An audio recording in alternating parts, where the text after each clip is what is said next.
de trascendental importancia, por supuesto, tratándose de los niños y sus posibilidades de aprendizaje. Entendemos que identificar oportunamente sus dificultades para aprender es la base de garantizar un verdadero desarrollo integral en el cual no solo el niño se beneficia, sino por supuesto la familia y en últimas la sociedad en pleno, única manera de verdad de llegar a un desarrollo humano global a altos niveles. Entonces, la doctora Angélica hoy nos hablará sobre cómo hacer la orientación diagnóstica de los trastornos del aprendizaje. Doctora, bienvenida. Estamos dispuestos a escucharla. Muchas gracias, profe, muy amable. Gracias otra vez por invitarme. Primero quiero dar dos aclaraciones. En el anuncio de Salud UNAL decía que hoy les iba a hablar un terapeuta ocupacional. Entonces, para aquellos que he roto el corazón, pues no soy el terapeuta ocupacional, soy la neuropediatra. Es lo que hay.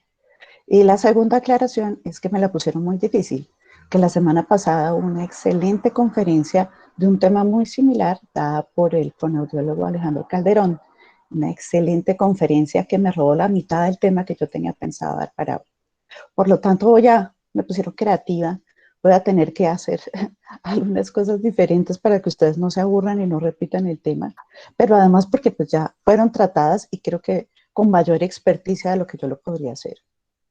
Para que ustedes Yo al contrario, perdón, doctora Angélica, creo que es una excelente oportunidad que muestra lo que es la Facultad de Medicina de la universidad y la universidad en general, donde podemos sobre un tema tener diversas miradas, variadas maneras de desarrollar las cosas. Así que me parece que el haber coincidido en el tema central y tener variadas opiniones es muy enriquecedor para nuestra audiencia. ¿Sabe qué me parece muy bueno, profe? Y es que llegué a la conclusión que como escuela estamos todos de acuerdo, lo cual obviamente iba a ser un poco repetitivo hoy, pero eso me hace sentir que entonces como escuela de la Facultad de Medicina, estamos manejando conceptos muy similares y muy uniformes. Por lo tanto, pues voy a intentar hoy no aburrirlos con cosas que ya se dijeron con mucha profundidad, probablemente que además son más del resorte del terapeuta del lenguaje, aunque él trató otros temas que, digamos, tampoco eran del lenguaje, porque ya vamos a ver, la verdad es que la evaluación de un trastorno del aprendizaje, reconocerlo, diagnosticarlo e intervenirlo, es un trabajo interdisciplinario. Aquí no puede haber una sola persona a cargo, no es una sola persona responsable. Por eso es muy fácil que nosotros nos pisemos un poquito las mangueras y compartamos cosas de los temas que estamos manejando, porque al final todos estamos mezclados en esto. Bueno, de tal manera que también me alegra mucho porque lo que seguramente vamos a tener es una gran cantidad de preguntas y eso nos da la posibilidad de aprovechar su presencia acá. Gracias, Invito profe. a los asistentes a través de la presentación ir formulando sus preguntas en el chat. Bueno, entonces vamos a arrancar de qué vamos a hablar hoy, cómo está organizada esta presentación. Primero vamos a hablar de unos conceptos básicos que son necesarios tenerlos presentes, ¿cierto? Para que nosotros entendamos para dónde vamos en esto. Después, pues vamos a hablar a fondo de lo que es la orientación en esa evaluación de los trastornos del aprendizaje. Y finalmente, pues vamos a hablar un poquito de esa interdisciplinariedad que se requiere tanto en el diagnóstico como en el manejo de los trastornos del aprendizaje. Pues arranquemos con los conceptos. Pues, si vamos a hablar de aprendizaje, tenemos que saber qué es aprendizaje. Es una adquisición de conocimientos que uno percibe del ambiente y los almacena y los utiliza cuando los necesita. Pero también lo podamos ver, sería otra definición, como ese cambio de comportamiento que tiene una persona en consecuencia a la práctica de la experiencia. Eso nos ubica en que todo lo que nosotros hacemos es un aprendizaje. Fue un aprendizaje caminar, es un aprendizaje hablar, es un aprendizaje escribir con la mano, escribir en la tablet y escribir en el celular. Todos son aprendizajes, todo es diferente, ¿cierto? Es un aprendizaje cómo se comporta en un aula de clase y cómo ahora nos toca inventarnos una aula de clase a través de la virtualidad. Todo es un aprendizaje. Y obvio, esto es un principio muy importante. Cada aprendizaje se gana apoyado en uno anterior. Esto es paso a paso. No hay manera de saltarnos los pasos. Y eso es importante. Entonces, como les decía, acuérdense que todo es aprendizaje. Nosotros tenemos un aprendizaje fisiológico. Todo el neurodesarrollo, si lo miramos desde su definición, es un aprendizaje. Toda nuestra parte social es un aprendizaje. Eso lo aprendemos. Es un aprendizaje social, entonces llamémoslo así. Pero digamos que cuando estamos hablando de trastornos del aprendizaje, si estamos pensando en el aprendizaje pedagógico, ¿qué es lo que le pasa al niño cuando va al colegio? En eso estamos pensando, pero al final todo es un aprendizaje y no podemos olvidarlo, porque ya vamos a ver que la importancia que tiene todo lo que yo aprendí antes de llegar al colegio. Entonces, nos toca devolvernos a la definición de neurodesarrollo, porque si estamos diciendo que todo el proceso de neurodesarrollo es un proceso de aprendizaje, pues tenemos que recordar qué es el neurodesarrollo. Y pues ese neurodesarrollo lo entendemos como evidentemente el desarrollo de estructuras del sistema nervioso que le van a permitir al niño adquirir unas habilidades para que se adapte al entorno. Valga decir que si bien estamos hablando del desarrollo o ¿cómo llamarlo?, la funcionalidad del sistema nervioso, insistiré en que el proceso de neurodesarrollo no depende únicamente del sistema nervioso. Y ya más adelante lo vamos a discutir. Entonces, es importante que nos acordemos de esta definición, que el niño arranca en un proceso de neurodesarrollo que probablemente inicia formalmente desde el periodo prenatal, con su formación, con todo el proceso embriológico, y que va a terminar allende la vida, porque al final el neurodesarrollo empata con el aprendizaje pedagógico y arranca con lo que hacemos nosotros y continúa con todo lo que sigue en el resto de la vida. Entonces, una cosa que ya discutíamos la vez pasada es que nosotros tenemos que tener como etapas. Tenemos una etapa cuando uno es pequeño, que es una etapa muy sensorial, donde yo aprendo a reconocer los estímulos del ambiente, visual, auditivo, táctil, propioceptivo, ¿cierto? Eso me permite entender qué está pasando y querer generar una respuesta. Mis respuestas son, en principio, motoras. Luego, sin ese desarrollo sensorial, es difícil que yo perfeccione mi proceso motor. Con estas dos cosas ganadas, ¿cierto? Motricidad y la parte perceptual, es la base fundamental para que yo empiece a hacer un excelente desarrollo del lenguaje. Estas son bases fundamentales para esto, no son procesos separados, todo va encadenado. Y cuando yo ya logré este proceso, de pronto aquí me falta otro puntico que es la parte social, pero cuando yo ya logré todo este proceso, pues puedo tener la posibilidad de hacer aprendizajes escolares. Esto es importante y probablemente lo voy a volver a discutir. Primero porque a muchas personas les gusta saltarse las etapas del neurodesarrollo. Entonces yo vi que el del lado, no es que el hijo del señor del lado habló a los 6 meses, no sé cómo fue. Y entonces no entiendo por qué el mío de 4 no habla, entonces yo ya le estoy enseñando las letras. Hay cosas un poco absurdas. Si el niño no ha terminado su proceso de neurodesarrollo, que en principio lo entendemos con un límite a los 5 años, es muy difícil que yo ponga aprendizajes pedagógicos sobre eso. Porque si yo no tengo todavía un buen lenguaje, una buena motricidad, una buena percepción, es muy difícil que yo adquiera las habilidades de un aprendizaje pedagógico. Luego esto es una secuencia. Si no cumplo con la secuencia, no voy a tener las habilidades que se requieren. Por lo tanto, nos enseñaba el profesor Medina Malo, nosotros necesitamos evidentemente todo un proceso de desarrollo. Y entonces aquí hay que acordarse que si queremos niños exitosos académicamente, lo que tenemos que hacer es un buen proceso de neurodesarrollo, ¿cierto? Todo lo que va a ocurrir en el primer año que es tan importante y en los siguientes años, para que yo adquiera todas las habilidades que necesito para aprender. La escolaridad va a llegar al final, después de que yo hice todo un proceso, como decíamos, de desarrollo motor fino, de la parte del lenguaje y de la parte de socialización, y sobre eso voy poniendo unas nuevas habilidades que me van a permitir llegar a la escolaridad. No deberíamos pensar en saltarnos las etapas. Y ya vamos a hablar también un poquito más de eso. Pero es importante que recordemos la importancia de todo lo que se hace en los primeros años de vida. todo lo que se haga desde estimulación, desde, claro, cosas muy importantes como por ejemplo la nutrición del niño, ¿cierto? Todo lo que se haga de trabajo con el niño, que debe ser un trabajo, otra vez, no pedagógico, sino de estimulación del desarrollo, para que yo pueda adquirir todas mis habilidades y ya llegar al colegio listo y preparado para tener lo que se necesita. De esto es una de las cosas que ya habló Alejandro la semana pasada, pero hay que repasarlo, es necesario. Nosotros necesitamos como 4 requisitos para el proceso de aprendizaje. Hay que cumplir con estas 4 cosas si yo quiero tener un aprendizaje, llamémoslo, sí, otra vez ya ubicados en el aprendizaje pedagógico. Ascoaga es un neuropsicólogo en Argentina, dice que yo debería tener estas 4 cosas. Él lo define como una actividad nerviosa superior, que no es otra cosa que una integridad del sistema nervioso, obvio. Yo necesito un sistema nervioso que esté funcional y estructuralmente bien desarrollado para que yo pueda aprender, es fundamental. Pero tengo que tener unos dispositivos básicos de aprendizaje, que era lo que estábamos hablando ahorita cuando hablábamos del neurodesarrollo, porque basados en el neurodesarrollo es que yo voy a desarrollar sensopercepción, mi proceso de memoria, supremamente importante como un dispositivo del aprendizaje, la motivación y obvio el desarrollo de la atención. Estos todos son un proceso en la parte de estimulación y los adquirimos en el momento que vamos ganando hito por hito del proceso de neurodesarrollo.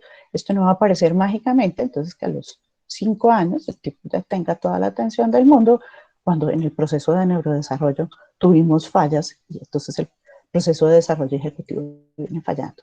Si bien Alejandro la semana pasada también les habló de una cosa que es supremamente importante, yo quiero resaltarla, y es la motivación. Cuando hablamos del colegio, eso es un reto para el profesor, porque yo como le digo al niño de 3er grado, es que saberse las tablas de multiplicar va a ser bueno para su vida. ¿Cómo para qué? Evidentemente nosotros sabemos que eso se necesita y se usa, pero convénzalo de que eso lo va a necesitar, o sea, en ese momento el niño necesita eso. Vendérselo como que es que eso le sirve para que llegue hasta la universidad, tampoco es muy útil, porque pues eso le pasa lejos y a unas personas grandes, eso no le pasa a él. Por lo tanto, digamos que es un reto para el profesor hacer una buena motivación. Implica una gran creatividad desde el punto de vista pedagógico y didáctico, porque si el niño no está motivado a aprender, pues obviamente ahí ya fallamos. Y para muchos de nuestros niños, esa es probablemente la dificultad que tienen ellos, que no les llama la atención, que para qué es que va a servir esto. Para nosotros en la universidad puede ser un poquito más fácil, uno les recuerda que eso lo necesita para ser buenos profesionales y como que arrancan a tener motivación. En neurología y en neuropediatría nosotros sabemos que existe un término, de mí se burlan por ese término, pero es una palabra menos. Hay neurofobia. Entonces, por más de que yo les diga a los estudiantes de medicina que tienen que aprender neuropediatría porque se van a encontrar los pacientes, la verdad es que pues eso de la neuro es como ladrilludo, entonces ganas no tienen. Por eso nos toca inventarnos diferentes cosas para que los estudiantes se motiven a aprender.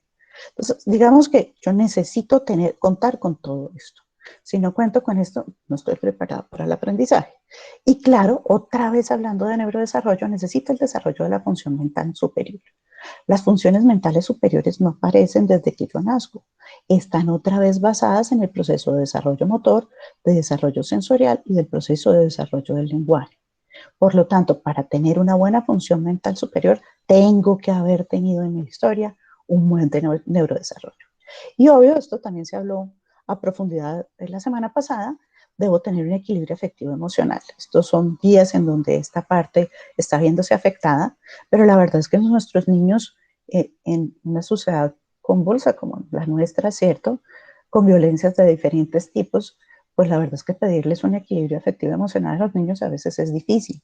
Recuerden que los niños se deprimen, recuerden que los niños se ponen ansiosos, que debe estar triplicado en estos momentos con el aislamiento, pero hay que acordarnos que de base los niños ya tienen estas dificultades, no necesitaban estar en aislamiento para tenerlas.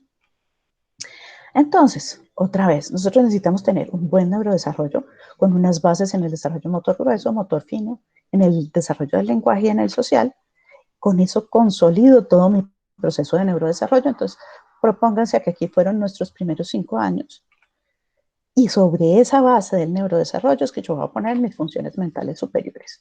Sin eso no voy a tener la función mental superior. Esto no aparece mágicamente. Si yo no tuve un buen desarrollo motor, no va a aparecer mágicamente. Si yo no tuve un buen desarrollo sensorial, no van a haber náuseas. Y si el proceso de desarrollo del lenguaje no se hizo, pues yo después no puedo pedirle que tenga un adecuado, digamos, organización en su lenguaje. Yo lo veo como que esas funciones mentales superiores son una base para la atención. Alguno podría decir, bueno, es que esa es una metafunción, realmente atraviesa las funciones mentales superiores. Se requiere atención para que yo pueda optimizar y aprovechar todas mis funciones mentales superiores. Si el niño no está atento, no hay manera. Pero además esto está atravesado desde el inicio, porque dijimos que aprender es guardar conocimientos. Está atravesado permanentemente por un proceso de memoria, donde yo necesito una integridad de estructuras cerebrales, pero digamos que también necesito unos procesos que me permitan almacenar todos estos conocimientos. Con todos estos elementos, yo ya soy capaz de llegar al colegio y empezar a hacer aprendizajes pedagógicos. Y hay un concepto que, pese a que está un poco trillado, es importante que lo recordemos, que es el alto riesgo neurológico. Para que nuestros niños tengan un buen neurodesarrollo necesitan un aspecto biológico adecuado, aspecto biológico que otra vez depende de la formación del sistema nervioso, de una buena salud general, de una buena alimentación, ¿cierto? Tenemos factores ambientales, ¿sí? Exposiciones, ¿cierto? Situaciones que van a llegar de improviso. Yo puedo tener un buen proceso de formación, digamos, en un bebé, ¿cierto? Nace sano, pero si factores medioambientales llegan y atraviesan, como tener noxas de estilo infecciones, traumas, ¿cierto? Pues obviamente eso también va a terminar incidiendo y la parte social que es muy importante. Vamos a seguir insistiendo en que la parte de estimulación de nuestros niños es fundamental para que se haga un proceso de desarrollo adecuado. Si alguno de estos cajoncitos nos fallan, pues vamos a estar nosotros frente a un mayor riesgo de tener alteraciones en funciones neurológicas y una muy importante es el proceso de aprendizaje. Y recordemos entonces qué son los factores de riesgo neurológico, porque ya los vamos a mencionar, ¿sí? Hay que recordar entonces que los factores de riesgo neurológicos van a aparecer en cualquier momento de lo que nosotros pensemos que es la formación de una persona. Yo traigo una historia familiar con unos factores genéticos. Recordemos, por ejemplo, que se ha asociado las capacidades intelectuales de la madre con el desarrollo de las capacidades de aprendizaje. Siempre he pensado que las mamás, claro, que son el pilar fundamental del aprendizaje, pero bueno, hay unas teorías genéticas que lo dicen. Hay que recordar que, por ejemplo, los trastornos específicos del aprendizaje son genéticos y encontramos una fuerte asociación familiar. Pero eso es una cosa importante cuando estamos hablando de problemas del aprendizaje. Mis condiciones socioeconómicas, ¿cierto? Esto me da claramente una relación con exposiciones, con posibilidades de tener una buena salud, ¿cierto? Una buena alimentación. Y el nivel educativo de los papás, que también se vuelve una cosa, digamos, que impacta en el proceso de estimulación del niño. Por eso es tan importante la inversión en educación, porque entre más educada esté la gente, mejor va a ser el pronóstico de la siguiente generación. Necesitamos esa parte, porque entre más formados están los papás, tienen más posibilidades de hacer estímulo para sus hijos. La parte prenatal, que es fundamental, no se nos va a olvidar, el control prenatal es una acción fundamental, no le debe faltar a nadie. En este país se supone que todo el mundo tiene derecho a recibir un control, todas las madres gestantes tienen derecho a tener un control prenatal, eso no le debería faltar a nadie. Porque es el único momento en donde nosotros podemos detectar patologías e intervenirlas tempranamente. Si no se hacen esas acciones de prevención, pues probablemente el desenlace no va a ser bueno. De esa historia prenatal, pues también vamos a tener que mirar qué exposiciones hubo. Para nosotros en este momento, por ejemplo, es muy importante los hijos de la epidemia de Zika, porque esa exposición que tuvieron los niños a ese virus, nosotros ya sabemos que produce lesiones neurológicas que van a impactar definitivamente el desarrollo de aprendizaje y obviamente las patologías de la mamá. Nuestros factores de riesgo perinatales, si se nace al tiempo que toca nacer, si este niño fue prematuro, todo lo que tiene que ver con la atención del parto, no es lo mismo el parto sale en el noticiero atendido por 2 auxiliares bachilleres de policía en Transmilenio, que un parto atendido adecuadamente, ¿cierto?, en un medio hospitalario. Yo soy partidaria de que existan los partos domiciliarios siempre y cuando la persona que está ahí a cargo lo esté haciendo adecuadamente. Y las enfermedades de ese recién nacido, ¿cómo le fue en la salud a este recién nacido? ¿Cierto? Ese pedazo es importante. Entonces, y miremos también los factores de riesgo postnatales. ¿Qué pasó? Yo puedo haber hecho todo esto bien, todo esto venía súper bien, pero si me da una meningitis, la historia cambia. Si tengo un trauma craneoencefálico, la historia cambia. Si tengo una exposición a tóxicos, la cosa cambia. Si tengo una mala alimentación, después cuando nací, la cosa cambia. Si mi ambiente no es enriquecedor, la cosa cambia. Entonces, todos estos son factores importantes. Entonces, vamos a hablar ahora sí de la evaluación. Y en esto, espero no perderme, porque a veces se me olvida de qué voy hablando, pero aquí en esto es muy importante. Voy a tratar de llevarlos con un caso que tuve hace un tiempo. Entonces, el proceso de evaluación arranca con una remisión que en el 80% es dada por los profesores. ¿Por qué? Porque los profesores son los que están permanentemente en el proceso de aprendizaje y son los que se están dando cuenta cómo se está haciendo ese proceso en el niño, qué dificultades tiene y qué no. ¿Qué cosas nos mandan a nosotros en una remisión? Un clásico, que el niño no aprende o que no tiene un buen comportamiento o que los profesores notan determinados síntomas que son claves. Yo siempre lo digo cuando hablo de epilepsia y sobre todo de epilepsia de ausencias, que nuestro mejor diagnosticador de epilepsia de ausencias es un profesor que tiene al niño 6 horas sentado enfrente de él haciendo ausencias. El que más se ha dado cuenta que el niño tiene las desconexiones es él. A veces el profesor obvio además no tiene por qué, no tiene los elementos para explicarnos qué ve, pero nos mandan unas muy buenas descripciones que cuando uno termina de leer la remisión del colegio dice uno, sí, sí, yo creo que el profesor la pescó y tiene ausencias. Entonces, digamos que estos son digamos, los motivos de consulta que usualmente llegan. Aquí una anotación para los profesores, y es importante que nos manden una remisión con sus palabras. No le toca ser médico para darnos una remisión. A veces quieren, digamos, apoyarnos con un lenguaje técnico que obviamente no les toca manejar. Yo tampoco tengo por qué saber cómo se enseña la matemática. Cada uno tiene su papel en esto, ¿cierto? Yo prefiero que me expliquen con sus palabras y con lo que ustedes tienen de vivencia día a día, qué le pasa al niño en el colegio. A veces a los papás les dice el colegio muy preocupado, busque atención médica, pero no le dice para qué. Y los papás que no han entendido que tiene que haber un médico con que el niño no aprenda en el colegio, pues tampoco saben darnos una explicación. Y es importante que nosotros conozcamos cuál es la base del problema. Entonces, como les decía, quiero seguir, espero que no se me olvide por el camino, con un caso clínico que tuve hace un tiempo. Esta niña remitida del colegio es una niña de 7 años, porque la profesora dice, tiene marcadas dificultades para leer y escribir. Cuando lee con mucha dificultad en la articulación, y para escribir, cuando está escribiendo, tira el lapicero. La profesora dice una cosa que, bueno, es su observación, pero quiero recordarle a todas las personas que están aquí oyéndonos y los que nos oigan después, los niños no son perezosos. No es que a los niños no les dé la gana, porque eso es una cosa frecuente.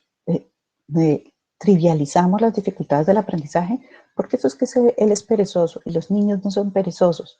No hay nada más que le guste a un niño que ir al colegio. Ya por el camino todos nos torcemos, ¿cierto? Pero los niños disfrutan de ir al colegio, de estar con sus compañeros y de aprender cosas nuevas. No hay niños perezosos en este aspecto. Luego, digamos que esa calificación es complicada. La profesora decía que era muy perezoso y que se cansaba con facilidad. La niña se cansaba con facilidad y por eso botaba el lapicero. Pues no le escribe. Pero además la profesora decía otra cosa que era muy llamativa. La profesora decía, tiene grandes problemas de comportamiento, se comporta de una forma rara, ¿sí? Y tiene una cosa que para la profesora era terrible, y era que la profesora se quejaba de que la niña le sacaba la lengua. Eso fue una cosa que nos llamó mucho la atención, que lo escribía tal cual. La niña es muy grosera y me saca la lengua. Entonces, digamos que ahí vamos. Entonces, vamos a arrancar con esa identificación del problema. ¿Qué es lo que está pasando? si estos síntomas se presentan solo en el colegio o en casa y en el colegio o en varios ambientes, como corresponde, por ejemplo, a la definición de déficit de atención, que yo debo tenerlo por lo menos en 12 ambientes para que lo llamen trastorno por déficit de atención. Acuérdense que todos los niños que son inquietos no tienen déficit de atención, no necesariamente. La inquietud también puede ser un síntoma de ansiedad, un síntoma de dificultades en el proceso académico, un trastorno específico del aprendizaje viene con inquietud. Luego hay muchas cosas que ponen al niño inquieto. Hay que preguntar entonces los entornos y las situaciones que ocurren, cómo se comporta él con sus compañeritos, con sus iguales, con otros niños que no corresponden al colegio y con el resto de la familia. Eso es importante conocerlo, ¿cierto? Exactamente en dónde están las dificultades, en qué parte del proceso académico. Ese tipo de cosas hay que saberlas. Y yo tengo una grave preocupación, y la voy a mencionar acá, y es el problema con la edad. Otra vez lo voy a recordar, y es que tenemos un impulso loco de saltarnos las etapas de desarrollo. Entonces, para mí no es infrecuente consultas de, por ejemplo, me llegan con un niño de 4 años, que eso fue un motivo de consulta, que no escribía en su cuaderno de tareas socionaturales. Yo no entendía qué tiene que escribir a los 4 años. ¿Quién dijo eso? Es que el hijo del vecino escribió y leyó a los 4 años. Entonces debe ser que el mío está muy atrasado. Esa parte es supremamente importante. Identifiquemos que el problema le corresponde a la edad del niño. Porque en serio a los 4 años es una idea demencial estar esperando que el niño tenga una lectoescritura fluida. Cuando ni siquiera hemos terminado el proceso de neurodesarrollo, cuando todavía se están consolidando los procesos de lenguaje fundamentales para la lectoescritura. Luego, tenemos que estar acordes con la edad, si ese proceso que yo estoy esperando que cumpla el niño corresponde o no corresponde, ¿cierto? Aquí tenemos que medirnos de acuerdo a lo que debería ser su etapa de desarrollo. Si a esa etapa de desarrollo en serio eso que me consultan es un problema, porque pues si a los 4 años no escribe de corridos socionaturales, evidentemente no es un problema. Entonces, pues nosotros vimos en esta niña, que les cuento de la historia, evidentemente tenía claros problemas para escribir, tenía una escritura ininteligible, las letras eran realmente muy deformes, el manejo del espacio era un desastre, la lectura era entrecortada, muy silábica, ¿cierto? Agarrar el lápiz era una cosa complicada para la niña, evidentemente. Vámonos entonces a los antecedentes, otra vez. Entonces aquí vamos al cajón de los factores de riesgo neurológico. Nos toca hacer una historia completa, de mirar desde cómo fue el proceso de aprendizaje de los familiares. Acuérdense que los trastornos del aprendizaje muchas veces se pasan desapercibidos. Entonces es necesario indagar en serio si las personas tuvieron capacidades para estudiar, qué hicieron con lo que lograron, ¿cierto? Es un clásico en trastornos específicos del aprendizaje, oír la historia de alguien que tenía muy mal desempeño académico, pero que después pudo llegar a ser exitoso en la vida, ¿cierto? Tenemos que mirar todo lo que tiene que ver con factores de riesgo, exposiciones, toda esa parte es supremamente importante. Tenemos que mirar si nuestro niño es un niño de riesgo neurológico. En este caso, esta niña, la mamá nos cuenta que ya hizo como 2 controles prenatales, poco útil para eso. Ella era la segunda hija, ella ya sabía, la señora sabía que era A negativo. Sin embargo, ya no se puso el resumano y no hizo controles, hizo dos, el último como una semana antes de que la niña naciera. Cuando nace, desde el nacimiento, la niña está histérica y requirió 2 exantinotransfusiones. Se pregunta uno con ese antecedente si de verdad nadie en los controles de crecimiento y desarrollo le llamó la atención esa exposición tan importante. Cuando le preguntamos a la señora si en algún proceso de los controles de crecimiento y desarrollo le habían dicho algo sobre eso, ella dijo que no, que de hecho no le habían preguntado con claridad, que ella creo que solo se lo había contado a algún doctor y que en ningún momento nadie le dijo que era una razón para estar atentos al proceso de desarrollo. Claro, otra vez dijimos, la base del desarrollo de la función mental superior es el neurodesarrollo. Por lo tanto, tengo que hacer un interrogatorio juicioso del proceso de neurodesarrollo. ¿Cómo fue todo el proceso? ¿Cierto? Porque cuando hay baches en este proceso, me explica por qué esos baches al final me van a generar unos vacíos en los procesos que yo necesito en esos 4 ítems que necesito para el desarrollo del aprendizaje, si el neurodesarrollo no quedó bien hecho. La señora nos contaba un desfase ligero en el desarrollo motor grueso que se compensó, un desarrollo motor fino que principalmente había visto afectada la habilidad manual. En eso había estado bien atrasadita.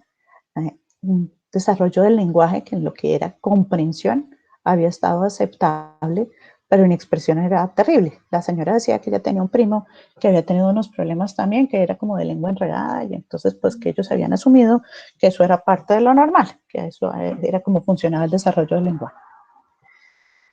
Tenemos que mirar el entorno familiar. ¿Qué es lo que piensa la familia? ¿Cómo está asumiendo esto? Si lo detecta. ¿Y qué cosas está haciendo muy importante en el proceso de estimulación? Estas dos cosas tienen, tanto el proceso de desarrollo como la parte familiar, tienen un impacto directo con la estimulación. ¿Qué se hace con este niño? ¿Qué lo ponemos a hacer?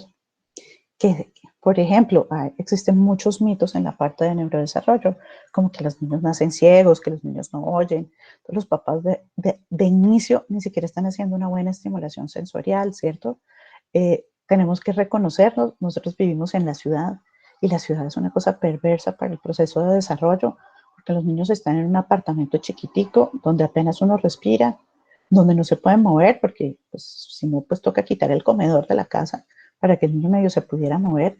Es complicado. En eso probablemente los niños de área rural nos ganan porque ellos tienen pues, espacios grandes, tienen diferentes estímulos sensoriales, ¿cierto? El agua, el pasto, la tierra, que aquí los niños no tienen esa oportunidad, entre otras, no solo porque a veces los papás son sumamente sobreprotectores, ¿cierto? Es que el niño no gatee que se ensucia, que no juegue con la tierra porque se enferma, ¿sí? También, además de esa sobreprotección, tenemos que reconocerlo. Nuestro ambiente no es una cosa fácil para decirle a un niño salga tranquilo a jugar con sus compañeritos en la calle, pues porque es peligroso, ¿cierto? Por lo tanto, digamos que nuestro entorno modifica esos procesos de estimulación. Y vamos a hablar también de hábitos. Y en los hábitos también nosotros tenemos que mirar una cosa importante. Son dos cosas supremamente importantes, el juego y el sueño. Me voy a volver un poquito a la interacción entre juego y estimulación, porque para nosotros en este momento es sumamente preocupante ver cómo para algunos papás el mejor juguete del mundo es comprarle al niño desde los 18 meses una tablet. Es evidente que para nosotros adultos que hemos conocido el desarrollo tecnológico, pues eso de la tablet es una novedad fantástica. Pero recordemos que estos niños primero son nativos digitales. Para ellos eso ya no es ninguna novedad. Que maneje la tablet y el celular no es una cosa sorprendente porque ellos ya viven en ese ambiente digital. Luego es una cosa intuitiva y además está desarrollado para eso, para que sea intuitivo y sea fácil para cualquier persona. Entonces digamos que hacer ganancias en manipular una tablet, pues realmente no es ningún proceso más importante del aprendizaje, ¿cierto? Y en cambio, nosotros estamos limitando la estimulación, porque esta estimulación debe ser en todos mis sentidos. O sea, el niño debe tener la oportunidad de explorar, de tocar, de oler, de saborear. Y pues pasar un dedo sobre una pantalla no es ningún proceso de exposición a estímulos, ¿cierto? Pues ve cosas y le pasa el dedo y ya. El juego debe ser una cosa interactiva, en donde yo me exponga, aprenda, ¿cierto? Cree, el juego debe ser creativo. Entre más simple es el juguete, más fácil es aprender y más fácil yo desarrollo habilidades intelectuales. Si me dan 2 cajas y 3 palitos, ve a ver usted con qué sale. Luego le genera un estímulo al niño de hacer creación con esas cosas tan simples. También cuando le regalamos la muñeca que lava, plancha, come, va al baño sola, se tiende la cama, pues toca es ver jugar al muñeco. Y eso qué gracia tuvo. Luego, entre más simples mis juguetes, probablemente mejor estimulación. Quiero hacer énfasis también que el juego es la base fundamental para el desarrollo intelectual. O sea, si yo quiero que mi hijo sea más brillante, más inteligente y más exitoso a nivel académico, en vez de sentarlo a estudiarse las letras y los números y las sumas a los 3 años, los papás se sienten sumamente orgullosos. Yo ya le tengo todo el alfabeto puesto en el cuarto. Y las muñecas, no, eso no se lo dejo porque entonces pierde el tiempo para aprender a leer. Recuerden que el juego es la base fundamental para ese desarrollo de creación. Si yo lo quiero más inteligente, en vez de ponerlo a estudiar, lo que tengo que hacer, en vez de saltarme mis etapas de desarrollo, es ponerlo a jugar. Entre más juegue y más se divierta y más se exponga a diferentes estímulos, más probable es que yo desarrolle habilidades intelectuales. Y el sueño es otra cosa importante que se nos olvida a veces preguntar. Es frecuente que se nos olvide preguntar por cómo están los procesos de sueño. Tenemos que averiguar desde si hay problemas, ¿cierto? ¿Realmente hay un problema en el sueño? El niño tiene apneas de sueño, es un niño con rinitis alérgica y entonces es roncador y su sueño es irregular. Eso ya arrancamos mal. Recuerden que el sueño es un momento en donde el cerebro hace un proceso de consolidación de los aprendizajes que tuvo en el día. Sin el sueño no hay almacenamiento del aprendizaje. Es fundamental el sueño. Pero también, considerado desde los hábitos, una cosa que me preocupa es que ya nosotros los adultos tenemos malos hábitos para dormir, ¿cierto? Entonces tenemos el televisor en el cuarto, nos acostamos chateando por el celular y nos acostamos a la hora que no deberíamos acostarnos, ¿cierto?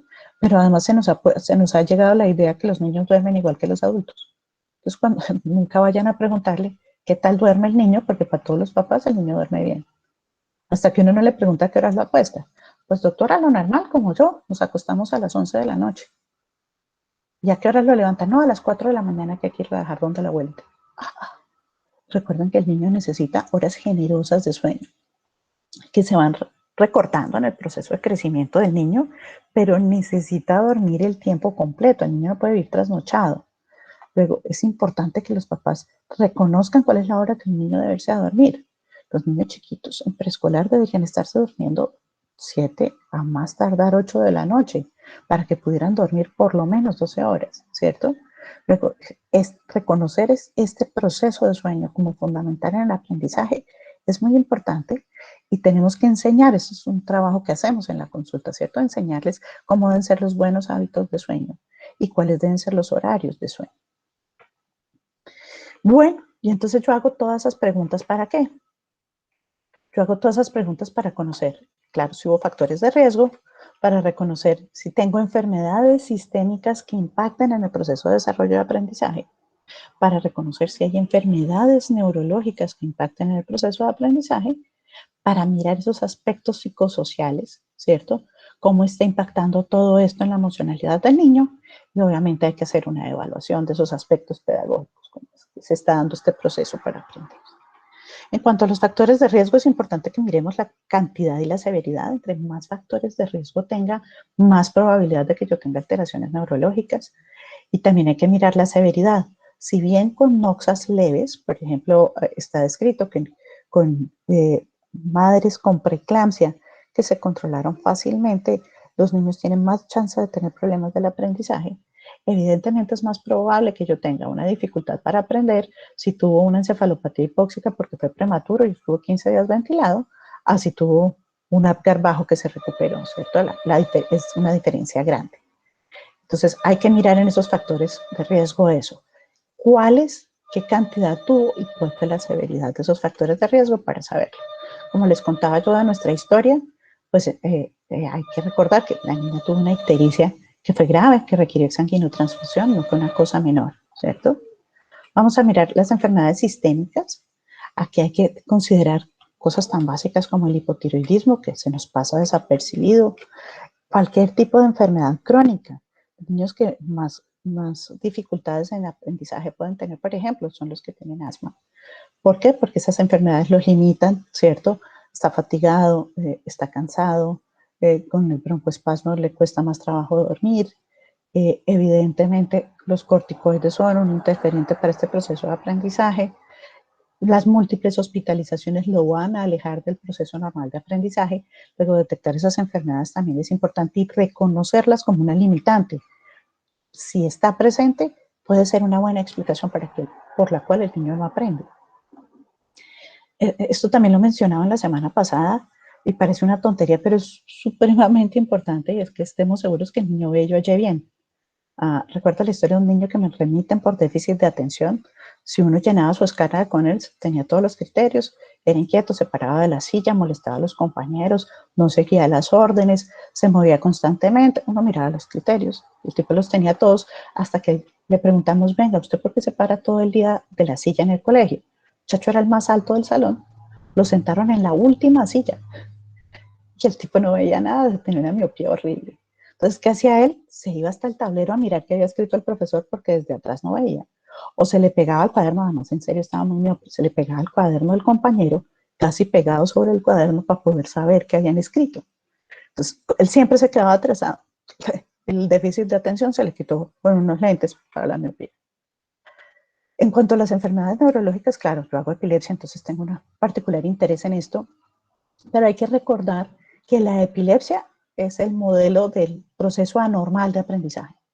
Los procesos moleculares, bioquímicos y microestructurales del aprendizaje son idénticos en la epilepsia que en el aprendizaje, solamente que la epilepsia es un mal aprendizaje.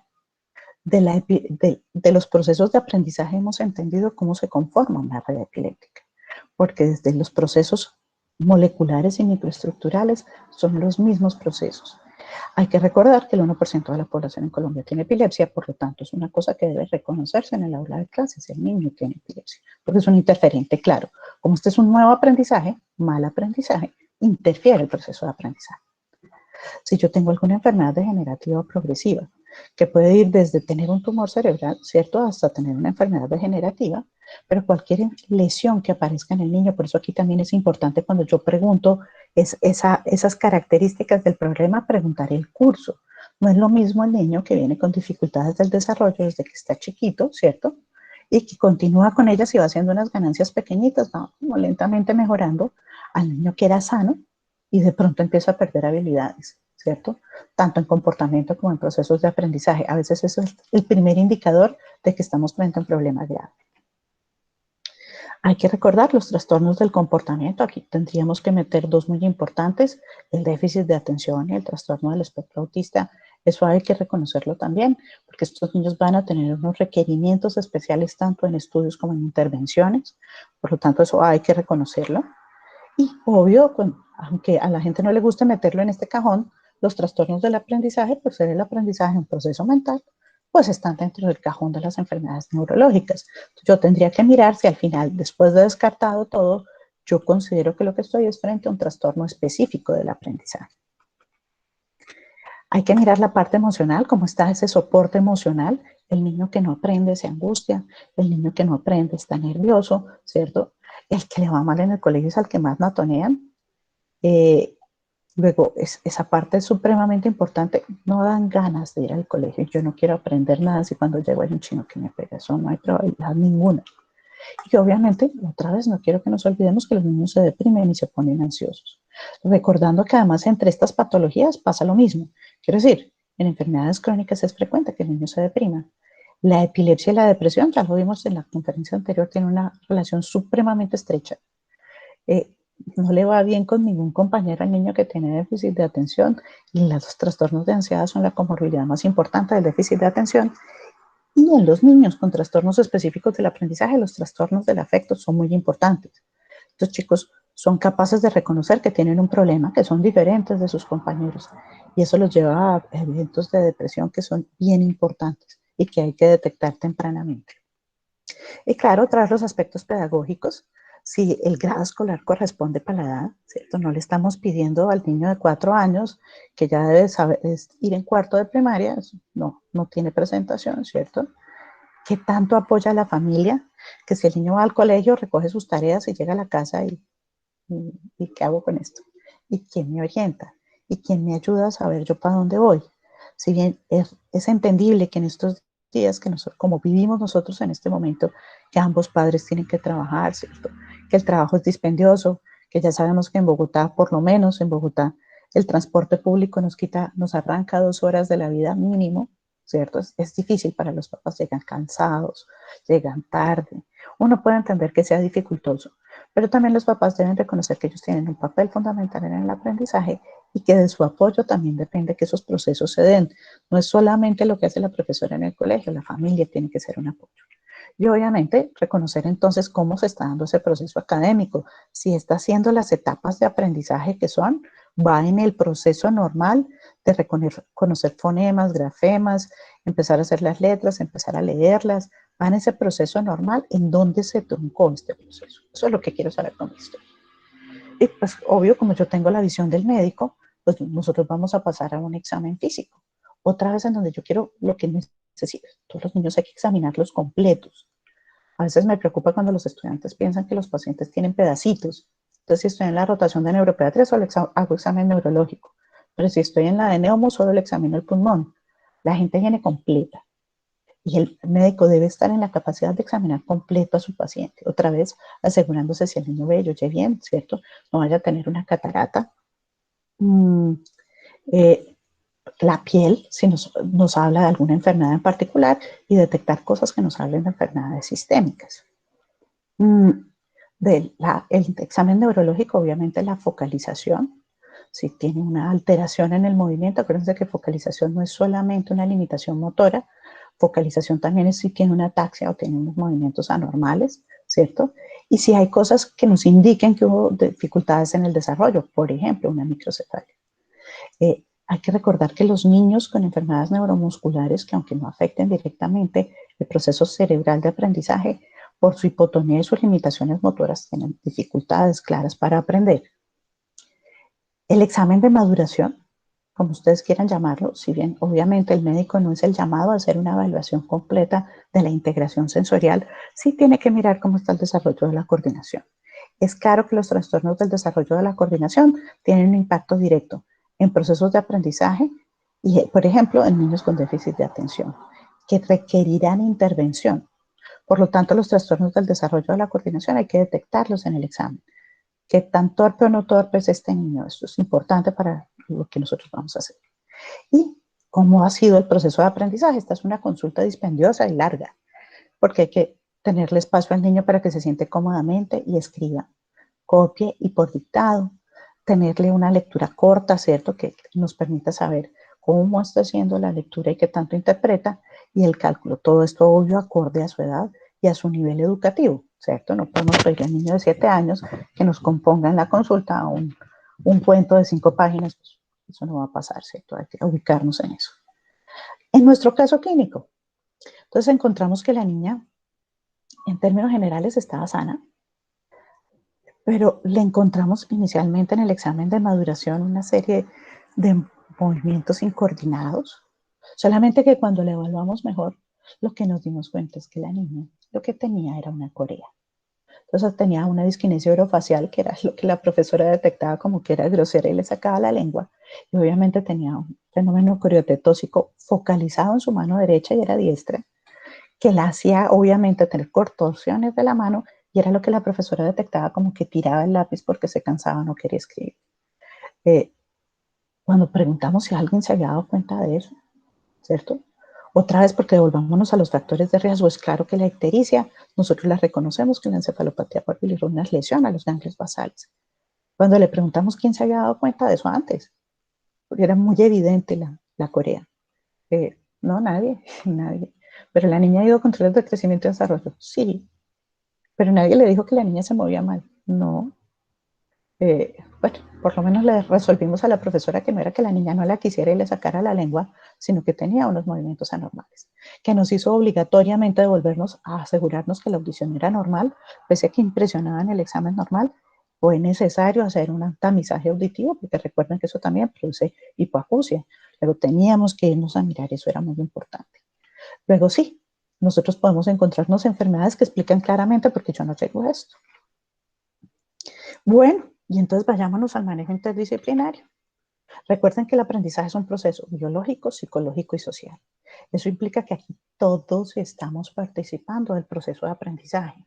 Es importante lo que hace el profesor, lo que hace la familia, lo que hace toda la familia. Hay un proceso de aprendizaje que uno hace con la abuelita, el otro que hace con los hermanos y lo que se hace con los papás, ¿cierto? Toda la parte de estimulación medioambiental, cómo estoy yo exponiéndome a las cosas de mi entorno.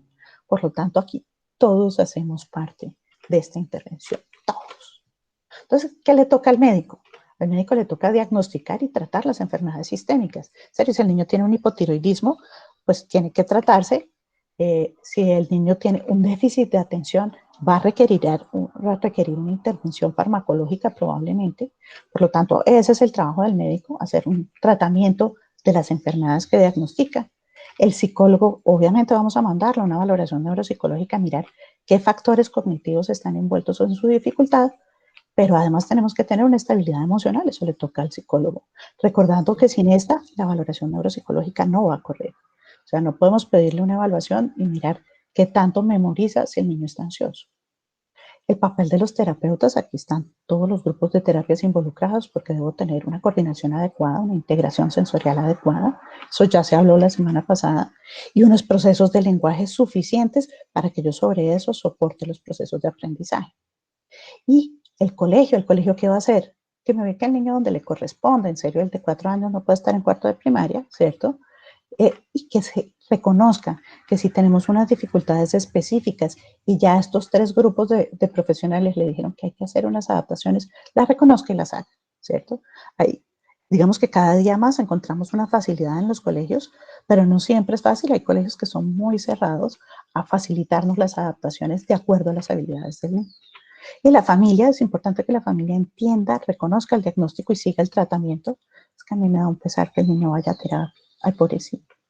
Ay, no, si el niño no está loco, ¿por qué lo voy a llevar al psicólogo? Entonces es necesario que la familia lo reconozca y nos acompañe en ese tratamiento. Y obviamente le dé el apoyo al niño, que lo esté acompañando. Estos procesos de terapia y psicología no van solos. El colegio no puede andar solo tratando de enseñarle si la familia no está del lado del niño también. Luego aquí todos tenemos una interacción. Entonces, como cortas conclusiones vamos a decir que el aprendizaje depende del proceso de desarrollo, pero no es una cosa mágica que le aparece al niño a los 5 años. Si nosotros no hicimos un proceso adecuado de neurodesarrollo, el niño no va a tener un aprendizaje escolar.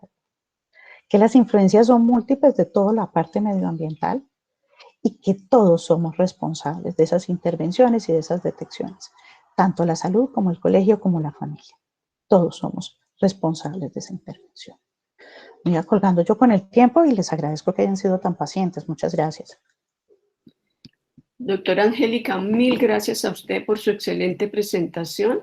Tendremos 8 minutos haciendo, como en el deporte, reposición del tiempo. Empezamos a las 8:05, vamos a estar hasta las 9:05 porque es importante aprovechar su presencia en este espacio para resolver dudas.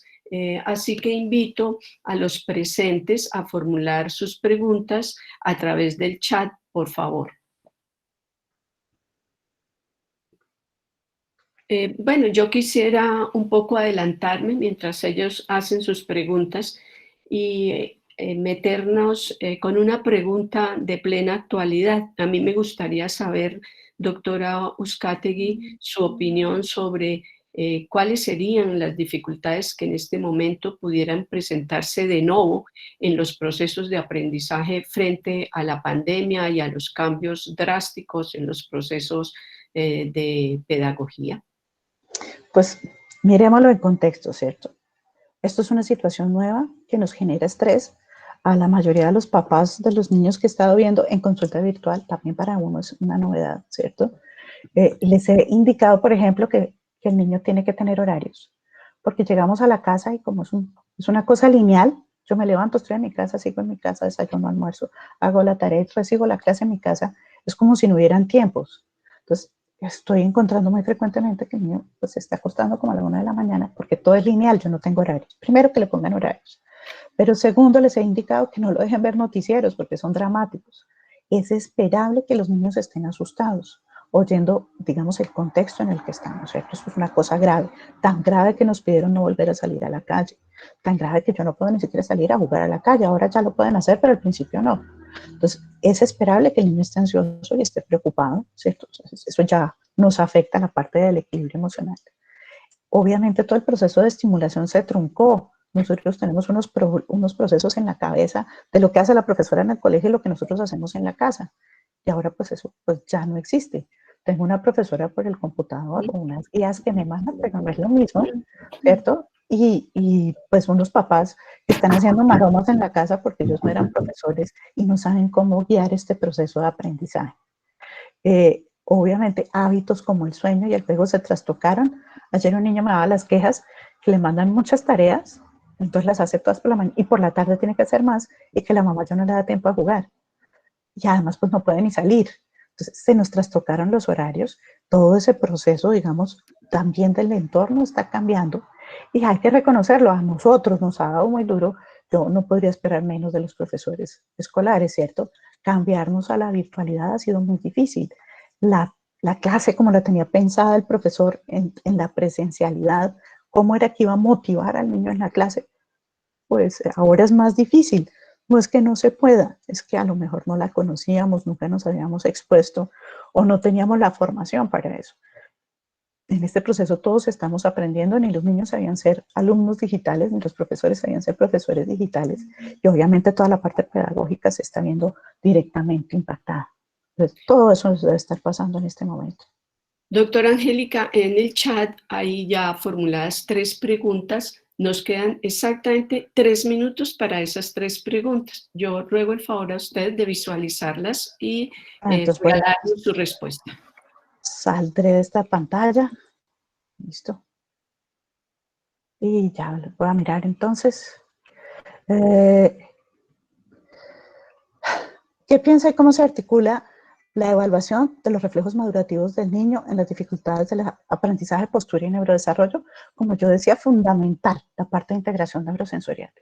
No es que todos los profesionales hagamos todo, pues para eso está el terapeuta ocupacional, ¿cierto? Pero cada uno de nosotros, el terapeuta del lenguaje, también tiene que ser capaz de reconocer que este niño está descoordinado. El profesor tiene que darse cuenta que este niño no, eso lo de la saltada del lazo no es lo de él. Y el médico en su consulta debe evaluar esas dificultades en el proceso de integración y el proceso de desarrollo de la coordinación.